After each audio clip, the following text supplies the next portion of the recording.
It was our third date when Samantha decided to confront me with the truth, when she suddenly stated that there's something I need to know. So, here it comes. She'll probably friend zone me right now.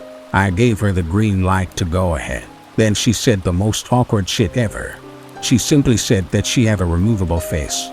And honestly, that was a new one. I was about to laugh, but she was wearing a deadly serious expression. So I had to ask if that was a metaphor or something. She stared at me for a few seconds. Then she lifted her chin and traced her jawline with a finger and asked me to look closely. It was very hard to see, but she was right. I saw a tiny gap between her neck skin and her face. I mean, with her fucking fake face. She calmly instructed me not to ask any questions, as she can't tell me any details. And if that fake face thing is going to be a problem, then we should break up in peace and act as if we never met. And for me, 1 minute was fairly enough to make a decision. Not a problem. So what? You have a removable face. Who cares? It looks good. There's something else. Once a day, usually in the evening, I have to remove the face and disinfect the inside of the mask. Because if I don't, it will rot. This takes about an hour, depending on how my day went. During this time, you must never ever look at my real face. Do you understand? I nodded positively. Honestly, I was still in shock of the fucking weird situation I was going through. Maybe she had had a horrible accident where her flesh had been mangled. Maybe her face had been melted by acid or burned by fire. I don't know. That night, I couldn't sleep at all. I was picturing a face of raw, naked muscle rotting away. What if I wanted to kiss her? Will I be really kissing her? Or just kissing the bloody and squishy skin under her fucking mask?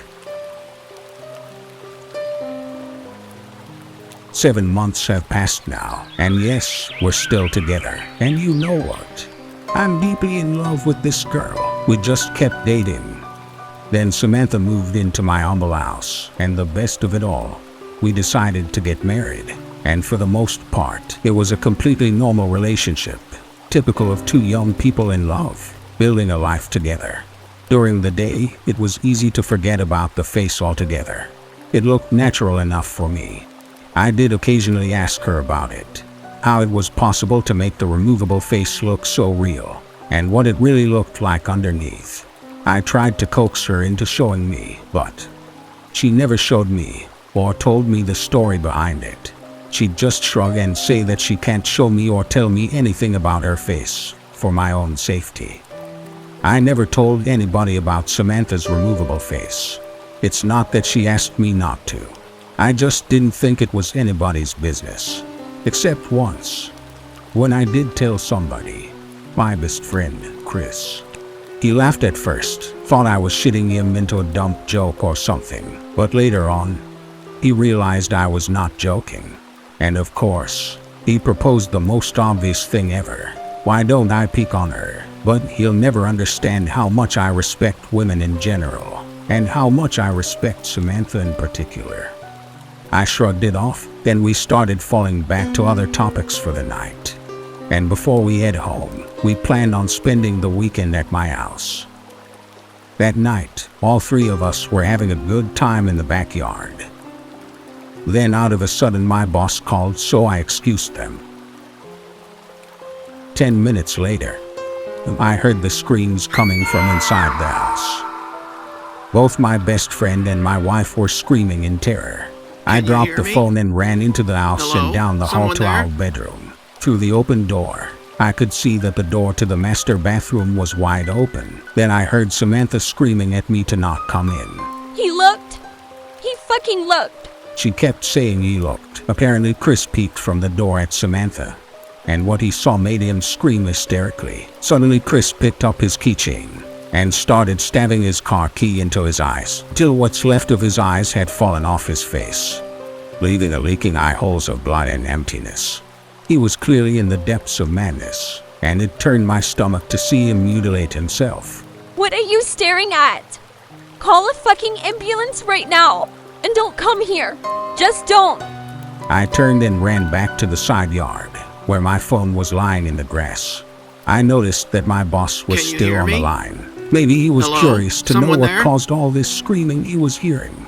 Anyways, I hung up on him and immediately called 911 when the paramedics arrived.